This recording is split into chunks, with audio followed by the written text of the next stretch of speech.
The turkey had been in the oven since 4 in the morning. Anna Mae Washington knew this because she hadn't slept.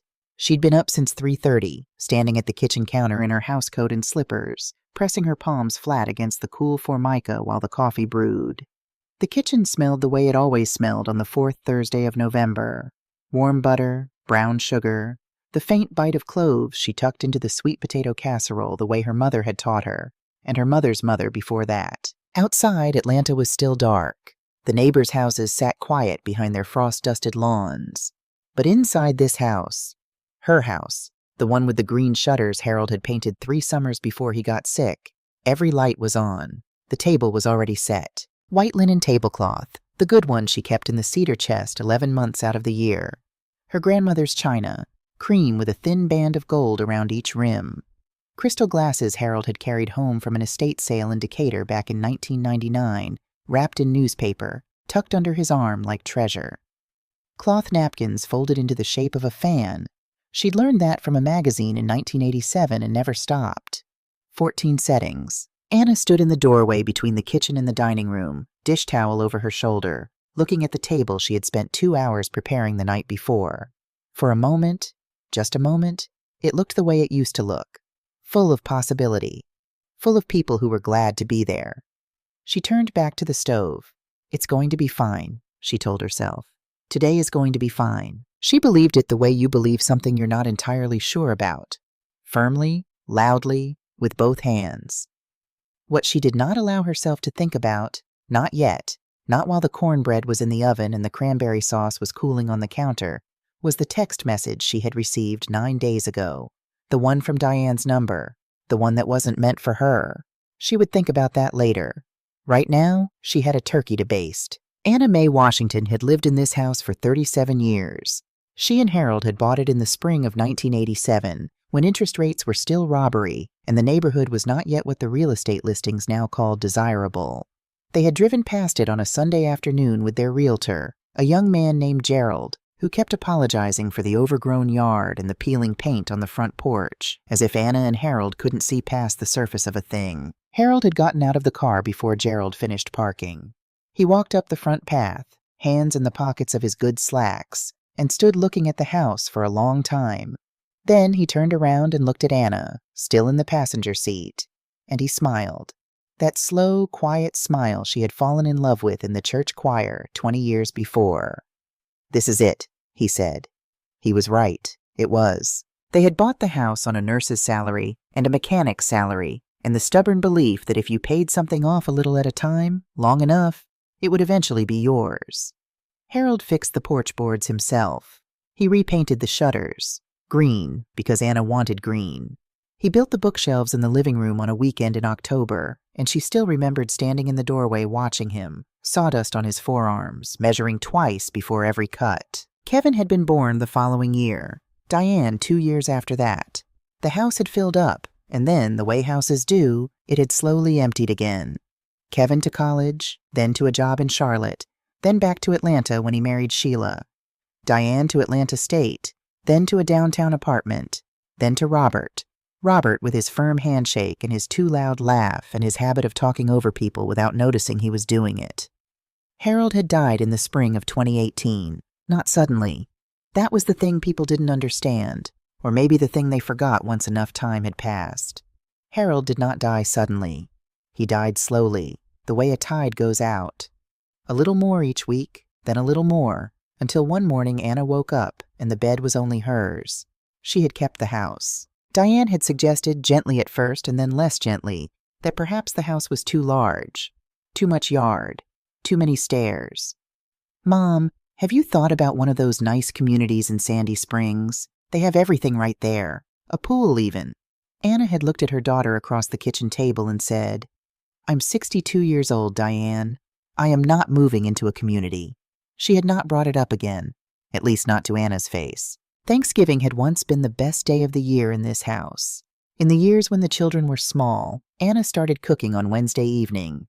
Harold would sit at the kitchen table with a glass of sweet tea, nominally helping but mostly narrating, offering opinions on seasoning that he couldn't back up with any skill, reading aloud from the newspaper in between. getting up every so often to refill his glass or steal a piece of cornbread before it was meant to be touched. "Harold, I see your hand." "I don't know what you're talking about." "Harold." The kitchen had always been loud on Thanksgiving Eve. Kevin and Diane chasing each other down the hallway. The sound of the Macy's parade on the television in the living room. The smell of everything, all of it at once, piling up in the warm air like something you could hold. She had hosted every Thanksgiving since 1988. 35 years. Not once in someone else's kitchen. Not once at a restaurant. Not once ordering in. Every turkey, every pan of cornbread dressing, every batch of her mother's sweet potato pie with the cinnamon crust had come out of this oven, made with these hands, set on that table. It was the one thing Anna had always been sure of. Whatever else changed, and so much had changed, Thanksgiving was hers. Then Harold died, and things began to shift. Slowly, the way the porch had once begun to sag. So gradually you didn't notice until one morning you stepped outside and felt the give beneath your feet and realized it had been happening for a long time.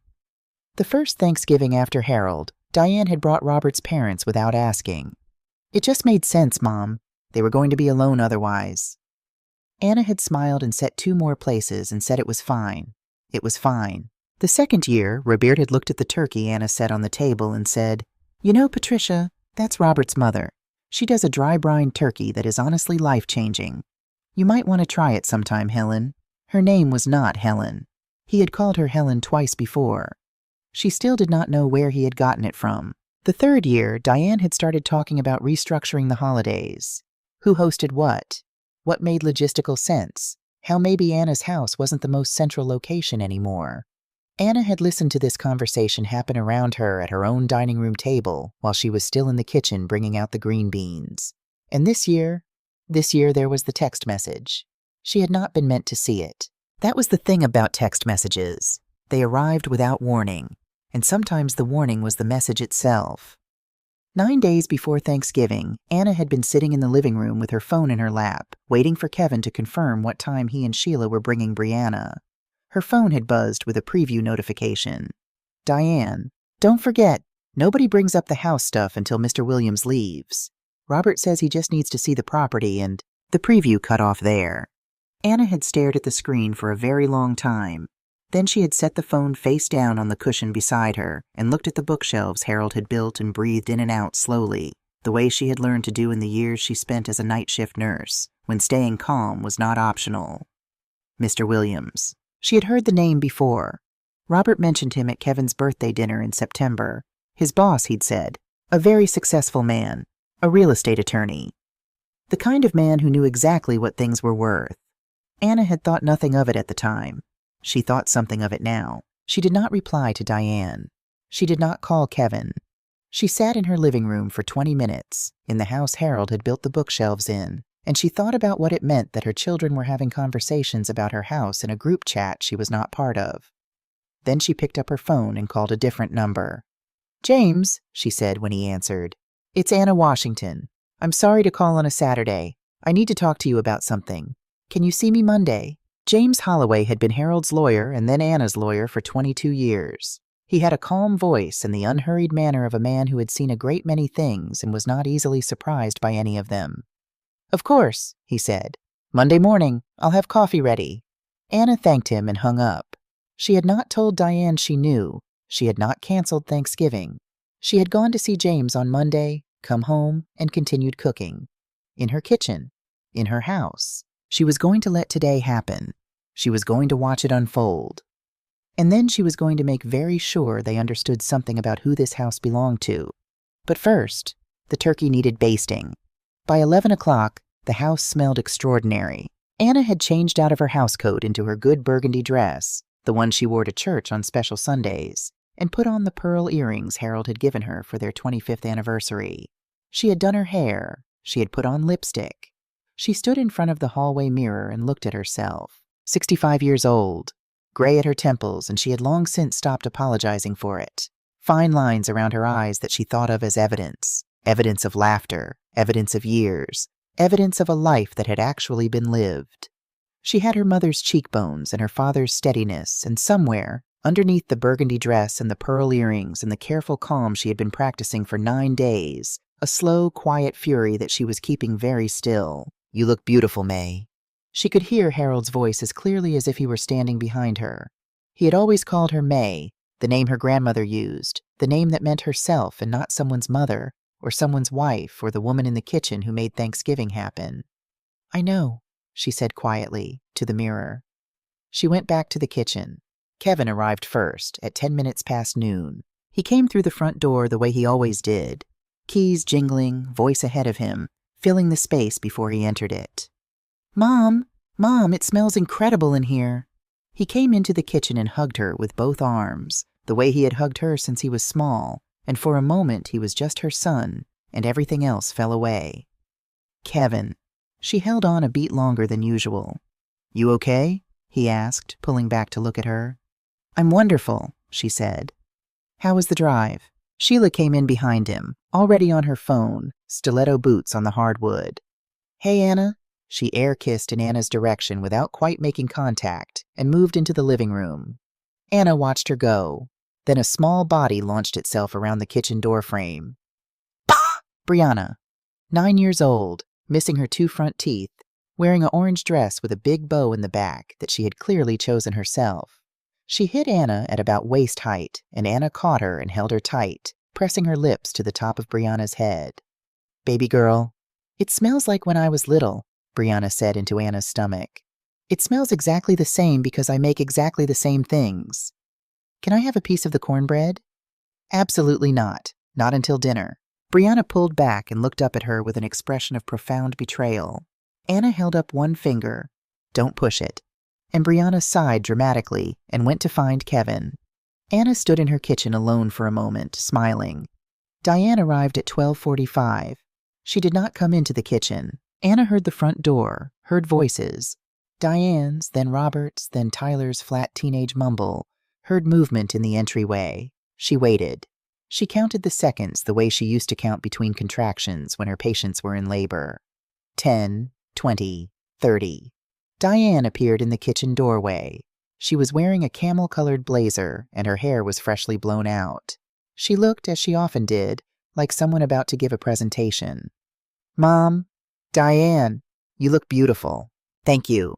She looked around the kitchen briefly, at the stove, the counter, the dishes in various states of readiness, with an expression that was almost evaluating. "You've been cooking since this morning?" "Since yesterday evening." "Mom, you really didn't have to do all this." Anna looked at her daughter. "I wanted to." Something moved across Diane's face, too fast to name. Then she said, "Robert's going to move the chairs around in the dining room, okay? He has a system." She was gone before Anna could respond. Anna set down her basting brush very carefully and stood still for a moment. A system. Robert arrived with the Williamses at 1:10. They came in together, the 4 of them. Robert, tall and easy in a sport coat. Diane reappearing from wherever she'd gone. And behind them, a couple in their mid-60s, white, well-dressed. The man, Mr. Williams, had a broad, assessing face and eyes that moved around the room the way a person's eyes move when they are calculating. Anna came out of the kitchen, dish towel over her shoulder. "Welcome," she said. "I'm Anna Washington. This is my home." She said the last 4 words clearly. Not loudly. Clearly. Robert stepped forward. "Anna, this is Grant Williams and his wife, Patrice. Grant, this is..." He paused for half a second. Just half a second. "Diane's mother. Not the hostess. Not the woman who has been cooking since 4 in the morning. Not the owner of this house. Diane's mother." Anna smiled and shook Grant Williams's hand. His grip was professional. His eyes had already moved past her to the living room, the square footage, the ceiling height, the built-in bookshelves. "Beautiful home," he said. "Thank you," Anna said. "It is." He looked at her then, briefly, as if hearing something in her tone that surprised him. Tyler shuffled past without speaking.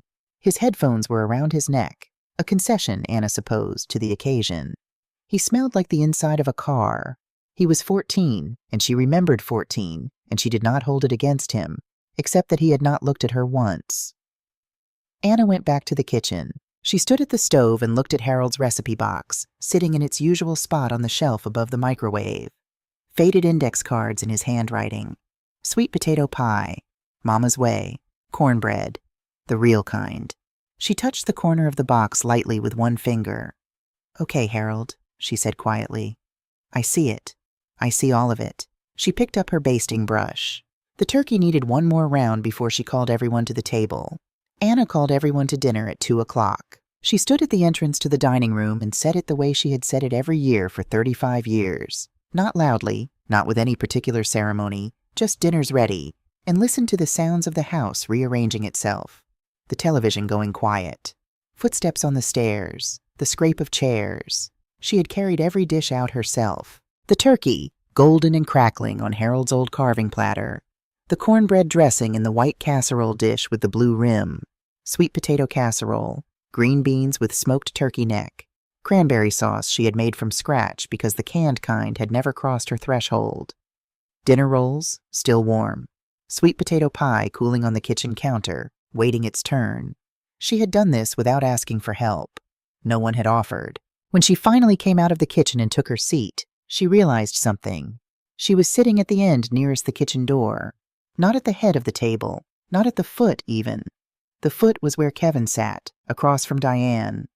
Anna was at the side, tucked between Brianna's booster seat and the doorway to the kitchen, in the chair closest to the stove, in the seat that said, "I can get up quickly if something is needed." Diane was sitting at the head of the table. Harold's chair. Anna looked at it for one long moment. The high back, the slight wear on the armrests where Harold's hands had rested for 20 years. Then she looked at Diane, who was unfolding her napkin and saying something to Robert beside her. And she looked at the seat that had been Anna's own for 3 decades, now occupied by Grant Williams. No one had asked. No one had said, "Mom, where do you usually sit?" No one had looked up when she came in. Anna sat down in the chair by the kitchen door. She placed her napkin in her lap. She looked at the table she had set, and the food she had cooked, and the people who had arranged themselves around it as though she were the guest. All right, she thought. All right. The blessing had always been Anna's to give. 35 years. Even after the children grew up and brought home spouses with their own opinions about everything. Even through the years when Diane and Kevin bickered about politics across the green beans. Even the first terrible Thanksgiving after Harold died when Anna had barely been able to speak. She had always been the one to begin. She bowed her head. "Let us, Grant," Robert's voice, warm and carrying. "Grant, would you do the honors? He gives the most remarkable blessings. You'll see." The table turned. Grant Williams straightened in his chair with the modest smile of a man who has been asked to perform and does not mind performing. He cleared his throat. Anna lifted her head. She looked down the length of the table, past the turkey, past the cranberry sauce, past the good china she had carried out piece by piece that morning, at her daughter. Diane was looking at her folded hands. Anna lowered her head again. She listened to Grant Williams give a pleasant, practiced blessing about gratitude and fellowship and the bounty before them. It lasted about 90 seconds. When he finished, everyone said amen. Anna said it too. She picked up the serving spoon for the dressing and began to pass dishes without a word. The turkey was being carved. Robert had stood up and taken the knife without asking, which was its own thing. When Diane set down her water glass and spoke in the particular tone she used for announcements, she had already decided we're not up for discussion. "Oh, I meant to say while everyone's here." She glanced at Kevin, who gave the smallest nod. "We've been thinking about next year. It just makes more sense, logistically, to move Thanksgiving to our place. We're more central now that Kevin and Sheila are in Brookhaven, and honestly," she smiled, the smile of someone being reasonable, "it's a lot to ask Mom to do all this every year." She looked at Anna then, an afterthought of a look. "We figured you'd actually enjoy not having to cook, right, Mom?" The table murmured. Sheila nodded. Patrice Williams smiled politely. Brianna was constructing a small fortress out of dinner rolls and not listening. Anna set down her fork. "Did the two of you decide this already?" she asked, quietly, conversationally. "We just talked about it," Kevin said. He was not looking at her. He was looking at the turkey. "So it's decided." It's more central," Anna said. "Yes, I heard." She picked her fork back up. The table relaxed. Robert resumed carving. Anna cut a piece of sweet potato casserole and placed it on her plate and did not taste it. The conversation had moved, the way Thanksgiving conversations move, in lurches and backtracks, to real estate. Grant Williams had opinions. He shared them generously. The market in Atlanta, he said, was remarkable right now. Certain neighborhoods that had been overlooked for decades were suddenly very attractive to buyers. The land value alone in some of these areas. Like this neighborhood, Robert said. Exactly like this neighborhood. Grant nodded, cutting his turkey. I mean the lots here, the square footage. You know what this kind of property is going for right now? I have some idea, Robert said. Anna looked at Kevin. Kevin was looking at his plate. She looked at him steadily, at the line of his jaw, at his hands around his fork, at the small muscle working in his cheek that meant he was aware of her looking. He had been 9 pounds, 14 ounces. He had been in the NICU for 3 weeks with an infection that the doctors had taken very seriously while Anna sat in a plastic chair beside his incubator and did not leave. Not to eat, not to sleep. She had washed her face in the NICU bathroom and combed her hair in the reflection of the darkened window, and she had stayed. She kept looking at him. He did not look up. Sheila reached over, very quietly, and put her hand over Kevin's on the table. Not the gesture of a wife encouraging her husband to speak. The gesture of a wife keeping her husband still. Anna looked away. The bones of these older homes, Grant was saying. You just don't find that in new construction. The craftsmanship alone. My husband built those bookshelves, Anna said. A small pause. Beg your pardon?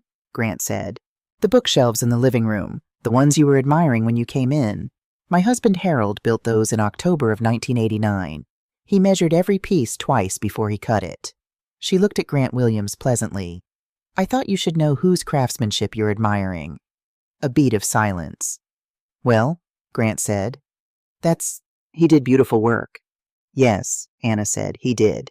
She picked up her water glass and took a slow sip. Patrice Williams was looking at her with an expression Anna couldn't quite read. Something between discomfort and possibly recognition. Brianna had finished her dinner rolls and was now working on a second helping of sweet potato casserole when she looked up with the sudden bright attention of a child who has just remembered something important. She looked directly at Grant Williams. Are you the man who's going to buy our house? The table stopped. Not slowed. Stopped. The way a clock stops all at once, every moving part suddenly motionless. Brianna, Diane's voice sharp. Because my dad said, Brianna continued the way 9-year-olds continue, without breaks, without any awareness of the cliff edge. He said Grandma Anna was going to move somewhere smaller and then, Brianna, that's enough. Sheila's voice was low and hard. Brianna looked at her mother, startled. Her lip wobbled slightly. She looked around the table, at Diane, who had gone very still, at Robert, who was doing something careful with his expression, at Kevin, who had set down his fork, at Grant Williams, who was taking a long drink of water. Then she looked at Anna. Anna was already looking at her. For a moment it was just the two of them, the grandmother and the granddaughter, across the table. Brianna's eyes were wide and uncertain, full of the particular confusion of a child who has told the truth and been punished for it. Anna held her gaze and gave one small, slow nod. It's all right, baby. You didn't do anything wrong. Then she looked at Diane. Diane was looking at her folded hands again, the same way she had looked at them during the blessing. Anna looked at Robert. Robert opened his mouth. Anna, it's not... We've just been exploring options. It's not anything... For how long? Anna asked. Mom, Diane began. I'm asking Robert. Robert closed his mouth. The table was very quiet. Grant Williams placed his napkin on the table with the careful movement of a man who has understood that he was brought somewhere under false pretenses and would very much like to no longer be there. It was Diane who broke the silence. Anna would think about this later, that in the end it was Diane trying to smooth it over, trying to sand down the edges, who finally said the thing that could not be unsaid. Mom! Diane's voice was measured, careful, the voice she used with clients, with difficult situations, with problems to be managed. You're 65 years old. We have to be realistic. This house is too big for one person. You're alone here. The upkeep alone, Diane. And we're not trying to take anything from you. We're trying to help you. We just want what's best for Diane. And there are really lovely places, active senior communities, where you'd have people around you and you wouldn't have to worry about Diane. The third time, Diane stopped. The table was completely silent. Even Tyler had looked up from his phone. Anna looked at her daughter for a long moment. Then she said very quietly, What's best for me? Or what's best for you? Diane's mouth opened. Nothing came out. Because I want to make sure I understand the difference, Anna said, since apparently that conversation has been happening for some time. Without me. Mom, that's not… Without me, Diane. The words landed. 2 syllables. Clean and final as a door closing. Anna picked up her napkin, set it on the table beside her plate. She looked around the table, at Diane, at Robert, at Kevin, who still had not looked up, at Sheila's hand still covering his, at Grant Williams studying the middle distance, at Patrice Williams looking directly at Anna with something in her eyes that looked, if Anna was reading it right, very much like I'm sorry, at Brianna, who had pushed her sweet potato casserole to the side of her plate and was watching her grandmother with wide, solemn eyes. Anna stood up. She did it slowly. She straightened to her full height. She was not a tall woman, but she had spent 30 years as a night shift nurse in a hospital that did not always take her seriously, and she had learned that height was not the only way to take up space. She spoke quietly, the way she had always spoken to patients in crisis, not to alarm, not to escalate, but to be heard through the noise. I want everyone at this table to listen to me. I'm going to say this once. The table was so still she could hear the clock in the hallway. She looked at Diane. You were born in this house. Your father refinished the floors in the room where I labored with you. I worked double shifts for 4 years to pay off the second mortgage we took out for your college tuition. I never told you that because I didn't want you to feel like you owed me anything. I see now that was a mistake. She looked at Kevin. You spent 3 weeks in the NICU when you were born. I slept in a plastic chair beside your incubator every single night. I washed my face in a hospital bathroom. I did not go home once. Not once, Kevin. Kevin's jaw was tight. His eyes were bright. He still did not look up. And you… She looked at Robert. He met her eyes and then looked away. You brought a real estate attorney to my Thanksgiving table. Without telling me. Without asking me. Without having the basic courtesy to say to my face what you've apparently been planning for months. She reached down and untied her apron. She folded it carefully, neatly, the way she folded everything, and placed it on the table beside her plate. This meal is finished. I won't be signing anything. I won't be moving anywhere. And tonight I'd like everyone to go home. She looked around the table one last time. The food is good. You're welcome to finish it. She walked to the hallway. She took her coat from the hook by the door, her door, in her house. She put it on. No one stood up. No one said, Mom, wait. No one said, Anna, please. Behind her, she heard one sound. Brianna, beginning to cry. Anna paused at the door with her hand on the knob. She did not turn around. She breathed in once, the smell of her house, the turkey, the cloves, Harold's bookshelves. And then she opened the door and walked out into the November air. The door closed behind her. She sat in her car in the driveway for a moment. Then she started the engine and drove 2 houses down to the small white house with the yellow porch light that was always on. Miss Dorothy's light. It was always on. Miss Dorothy's porch light was the kind that never went out.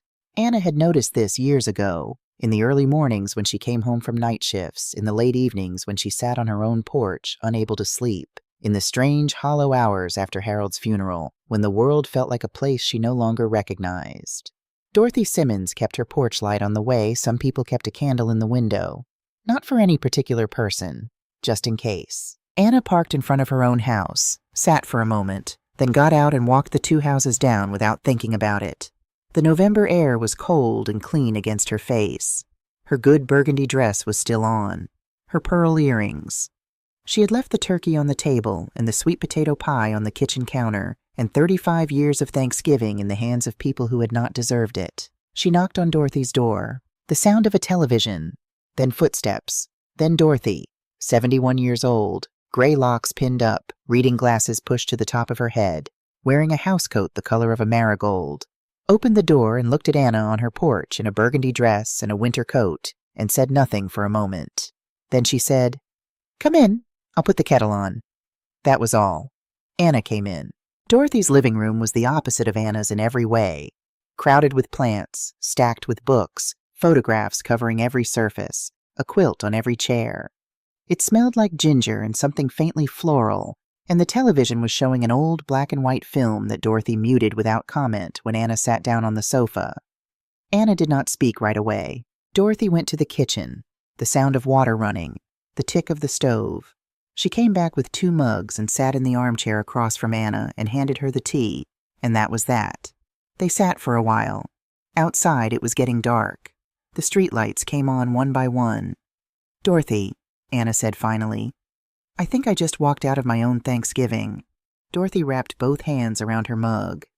I left them all there. The food was still on the table." "Was it good food?" Anna looked at her. "Yes, it was very good food." "Then they ate well." Dorothy shrugged, the shrug of a woman who has long since stopped being surprised by the things families do to each other. "What happened, May?" Anna told her. All of it. Grant Williams with his assessing eyes, Diane at Harold's chair, Robert with the carving knife he hadn't been asked to pick up, Kevin looking at his plate. The blessing taken from her. The decision about next year announced like a weather report. Sheila's hand on Kevin's arm. And then Brianna. Small, earnest, gap-toothed Brianna, asking a man she'd never met if he was going to buy her grandmother's house. Dorothy listened without interrupting. This was a skill Anna had always admired in her. Dorothy Simmons had raised 4 children alone after her husband left in 1981, had worked 30 years as a school principal, and had developed the capacity to hear things fully before she responded to them. It was rarer than it should have been. When Anna finished, Dorothy was quiet for a moment. Then she said, "How long have you known?" 9 days. "And you still cooked?" "It's Thanksgiving." Dorothy looked at her over the rim of her mug. "May, you cooked a full Thanksgiving dinner for people who were planning to sell your house out from under you." "I know." "That is either the most dignified thing I've ever heard," Dorothy said, "or the most stubborn." "Harold would say both." Dorothy smiled, a real smile, the kind that reached her eyes. Harold would be right. They sat for another while. The old film moved silently on the muted screen. The ginger tea was hot and good. "I thought I ruined everything," Anna said. Her voice was steady. She had decided somewhere on the short walk over that she was not going to cry tonight. Or if she cried, it would be briefly and with dignity. Walking out like that, in front of his clients. "You didn't ruin anything," Dorothy said. "They ruined it. A long time ago." She paused. "You just finally let them see that you could see it." Anna looked at her hands around the mug. Harold's wedding ring was still on her left hand. She had never taken it off. "It was Brianna," she said. She just said it, like it was nothing, because she didn't know it was supposed to be a secret." "Children always know the secret," Dorothy said. "They just don't know it's a secret." Anna nodded slowly. "Dorothy, what do I do now?" Dorothy set her mug down. She looked at Anna with the direct, unhurried gaze of a woman who has been watching her neighbor for 30 years and knows what she's made of. "You already did it," she said. "Tonight you did the hard part. Tomorrow you do the rest." Anna's phone began ringing at 11 o'clock. She was still at Dorothy's. They had moved from tea to leftover sweet potato pie that Dorothy produced from her refrigerator. "I made one for myself this year," and had been talking for the first time in perhaps years about things other than children and houses and the management of other people's feelings. Dorothy's youngest daughter was studying marine biology in Oregon. Dorothy had started a book club at the library. Dorothy had opinions about everything and expressed them without apology, and Anna sat listening and felt something loosen in her chest that had been tight for a long time. The phone buzzed off the cushion beside her. Diane. Anna looked at it ring, looked at Dorothy. Dorothy raised one eyebrow. Anna turned the phone face down. At 11:45, a text from Robert. "Anna, I want to explain. There's been a misunderstanding. Call me when you can." Anna read it once and set the phone back down. At 12:15, another call. Kevin. She looked at it for 3 rings. 4. She answered. "Mom." His voice was different. Not the careful, managed voice he had been using all afternoon. The voice of a man navigating between the woman he married and the woman who raised him.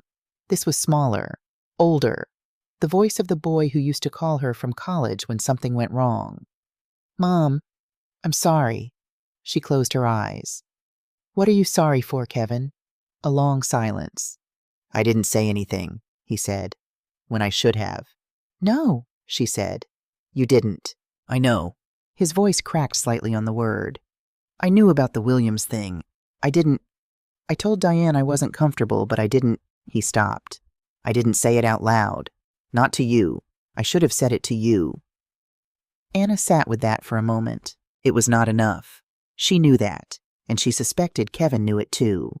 An apology for silence was still a small thing against what the silence had cost her, sitting at the end of her own table in the chair closest to the kitchen while her son looked at his plate. But it was real. She could hear that it was real. "Kevin," she said, "I need some time. I know. That doesn't mean this is over.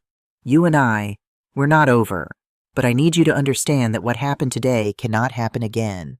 Not in my house. Not anywhere." "I understand." "Do you?" "Yes, Mom." A pause. "I do." "Brianna is fine," she said.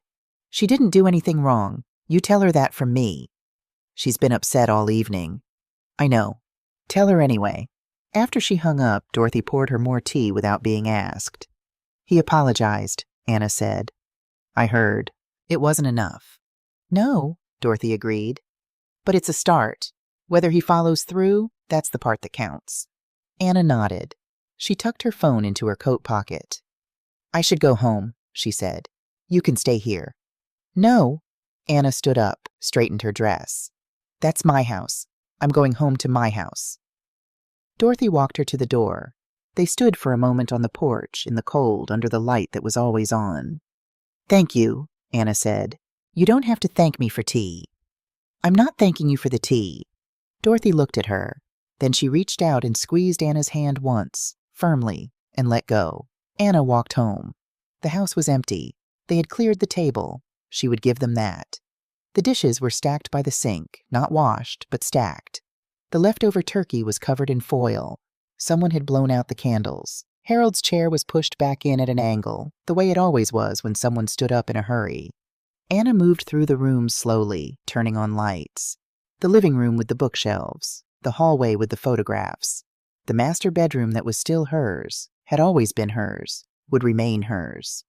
She sat on the edge of the bed and looked at Harold's photograph on the nightstand. A man in his 40s laughing at something off camera.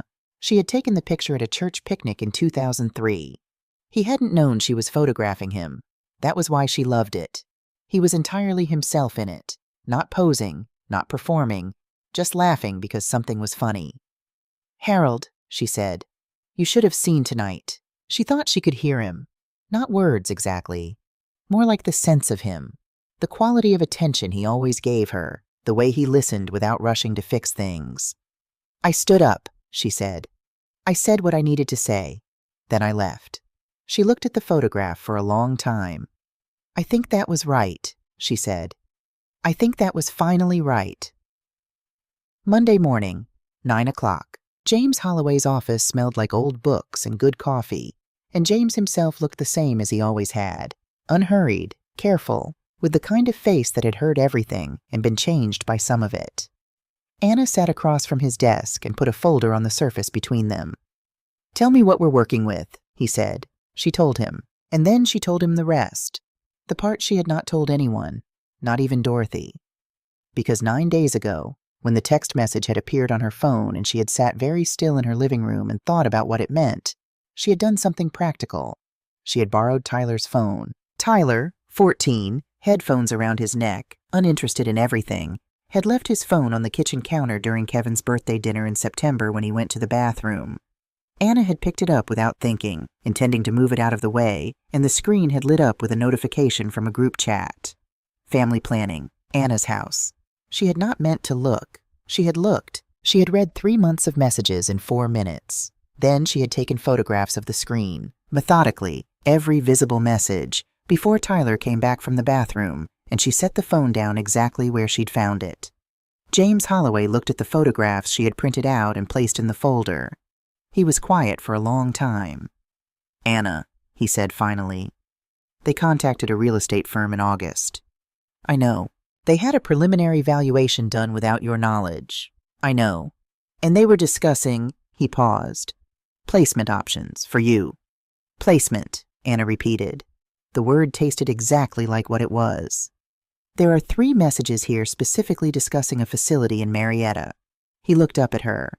"Not because of any medical necessity, because, and I'm quoting," he looked at the page, "it would just be easier for everyone." The room was very quiet. Anna had known. She had read the messages herself. But hearing it read back, in James Holloway's careful voice, in his office on a Monday morning, it was different. It settled into a different part of her, heavier and more real. "All right," she said. "Anna, I'm all right." She straightened in her chair. "James, tell me what we do." He told her. They spent 2 hours going through it. By the time she left, the following things had been set in motion. A revised will in which the house would be held in trust until Brianna turned 25, administered by James as an independent trustee. A formal letter to Diane and Robert through legal counsel advising them that any further contact with real estate firms regarding the property would be considered unauthorized action and treated accordingly. A notification to her bank. And one more thing. Something Anna had decided on the drive over, thinking about Brianna's face across the Thanksgiving table. A letter to Sheila. Not to Kevin, not yet. To Sheila, because Sheila had put her hand over Kevin's arm to keep him quiet. And Anna wanted Sheila to understand that she had seen that, and that she remembered it, and that there would come a day when Anna would ask Kevin directly whose side he had been on, and the answer would matter. "You're sure about all of this?" James asked as she put on her coat. "I've been sure for 9 days, Anna said. "I was just waiting for the right moment." He walked her to the door. "Harold would be proud." Anna smiled.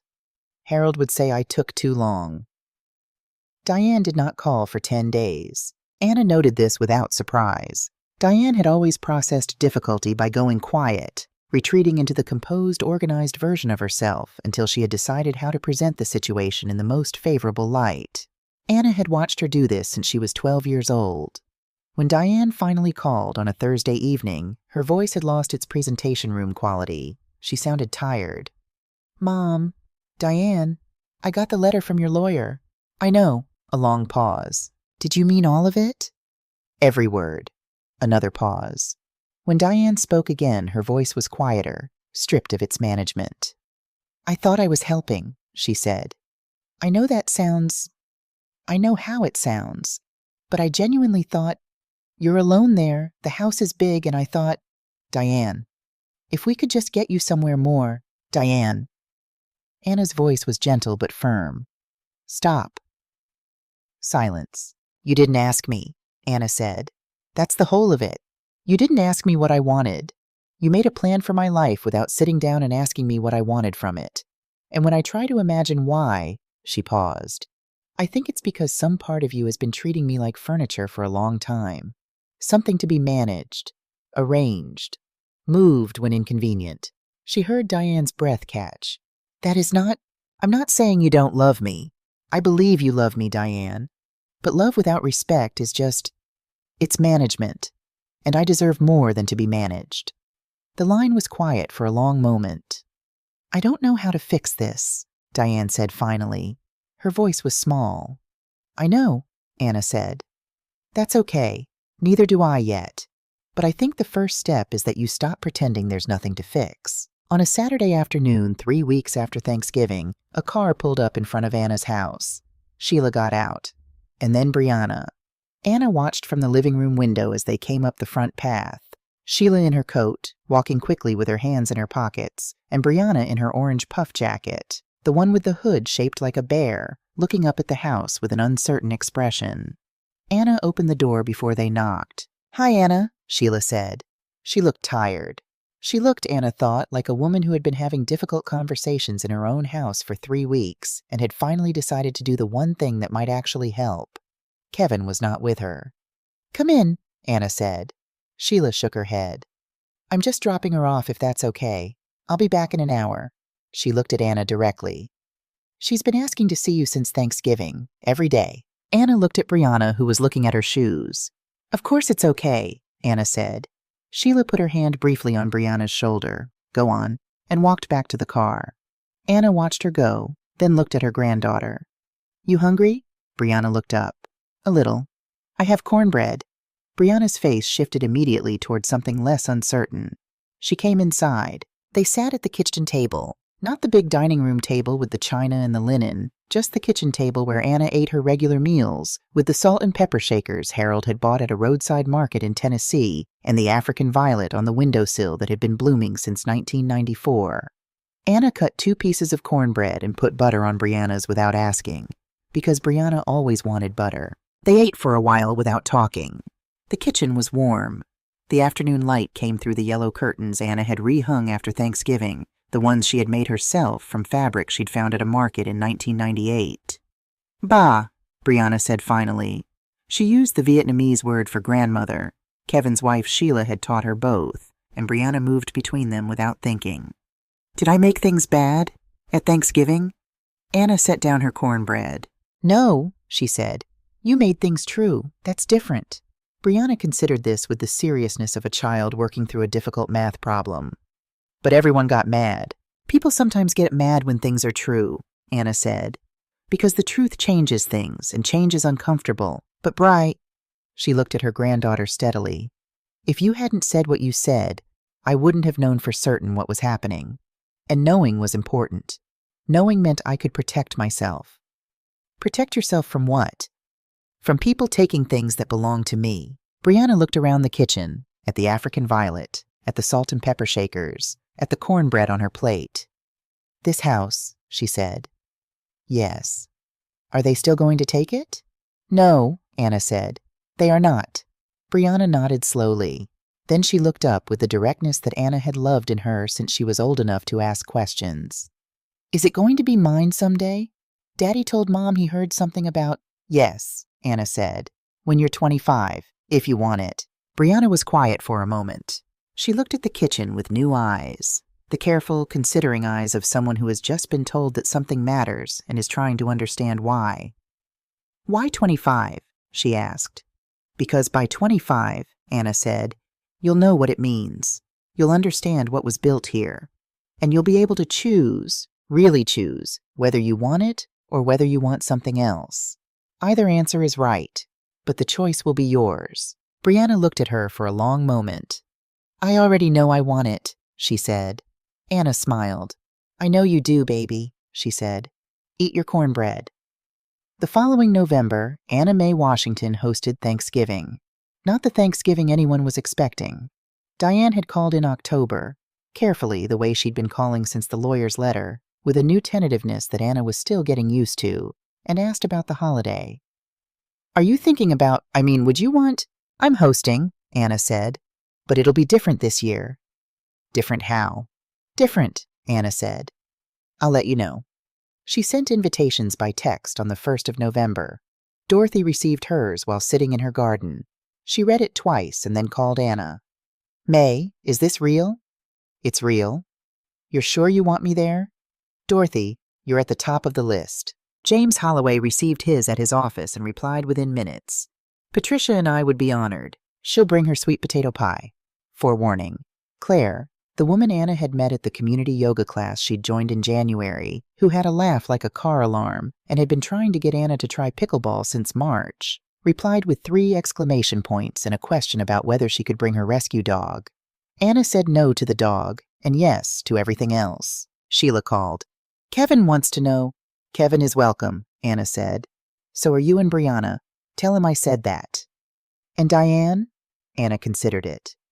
Diane is welcome too, she said. But she comes as a guest, not as someone with a plan. Sheila was quiet for a moment. Then, understood. Robert was not invited. The 4th Thursday of November, Anna started cooking at 5 in the morning, not because she had to, not because no one else would, or because the family expected it, or because 35 years of precedent required it. She started cooking at 5 in the morning because she wanted to, because she liked the quiet of the kitchen before dawn, the smell of butter and brown sugar, the weight of her mother's recipes in her hands. Because cooking Thanksgiving had always been, under everything else, an act of love. And this year, for the first time, she was doing it entirely for herself as much as for anyone else. Harold's recipe box sat on its shelf. She touched it once before she began. Good morning, she said. She put on music. Ella Fitzgerald, the 1956 Cole Porter album, the one Harold had owned on vinyl, and she now owned on her phone because Dorothy's daughter had shown her how. She cooked to Ella Fitzgerald in the November darkness outside her window, in the particular piece of a house that was entirely, completely, without question hers. Dorothy arrived first, at noon, with a bottle of sparkling cider and a pan of candied pecans. James and Patricia Holloway arrived at 12:30. Patricia was 63 and had opinions about cornbread that turned out to be almost identical to Anna's, which settled the matter of whether they were going to be friends. Claire arrived at 1, bringing her son who was visiting from Portland, a tall, quiet young man named Miles, who immediately attached himself to Kevin when Kevin arrived, and spent the afternoon discussing something about guitar amplifiers that neither Anna nor anyone else understood or needed to. Kevin came through the door and hugged his mother for a long time. "Hi, Mom." "Hi, baby." He pulled back and looked at her. "You look different." "I feel different." He nodded. He had been calling more. Not constantly, not excessively, but regularly. The way he had when he was in college and homesick and just wanted to hear her voice. It was not everything, but it was something real. Brianna arrived in the same orange puff jacket and immediately went to the kitchen to see if she could help, which meant she ate 2 pieces of cornbread before anyone sat down and denied it with complete conviction. Diane arrived last. She stood in the doorway for a moment, taking in the room. The people she didn't know, the laughter, the music. The table set differently than it had ever been set, with mismatched chairs pulled in from every room because there weren't enough matching ones. Anna saw her hesitate. She crossed the room and put her hand on her daughter's arm. "I'm glad you came," Anna said. Diane looked at her, and something moved across her face that Anna couldn't entirely name.